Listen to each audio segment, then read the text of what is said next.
came in tied for fourth in the Western Conference. Did it feel bigger because of that? I mean, I want to say it felt bigger because of, you know, we tied for fourth, but I think this was a big game for us in the sense of, you know, how we lost the other night. We hadn't been playing great. We got a good win in Indiana, but lost in Orlando. So to go 1-3 on this trip instead of 2-2 would have been, you know, frustrating. So coming into this game, it was obviously high intensity. You know, it's hard. You know, last game on a road trip because you're pretty excited to go home. But you know, for that 3 hours or whatever the game is, you got to lock in and try to, you know, put your best foot forward. Austin, the only game since the All-Star break that you've lost against a Western team is that game at Denver, which obviously went down the wire. Is there anything to just how well you played against the West teams? Now down the stretch is only West for the rest of the season. I didn't even know that, to be honest. I had no idea.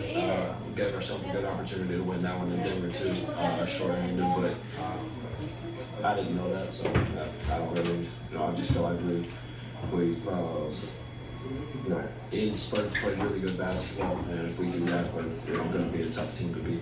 Austin, even though they scored 100 points, like maybe minus the first 3 minutes of the second half, it felt like you guys were pretty engaged in what you were trying to do defensively. What do you make it sort of a consistent attention tonight on that level? And do you feel like that paid off late?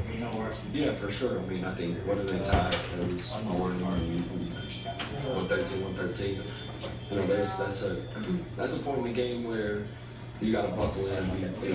You want to be locked in every possession. Obviously, you're not going to play a perfect game, but you know, late game, you had to be, you know, really locked in what you were trying to do, and I felt like we did that tonight. Obviously, we're getting up, like you said, 127. It's not, you know, what we want to, you know, not how many points we want to give up. So, you know, obviously we can do better, but when we needed it, you know, we got stops. Austin, we're going to talk about the being this morning, the creativity both you three and not necessarily doing the same things, even if you're running the same actions or whatnot. How did you feel like that manifested tonight in terms of just the two-man game, especially with you with the good out stretch? I think it was good. I mean, Brown and Luka are so good that you know, they make my life easy.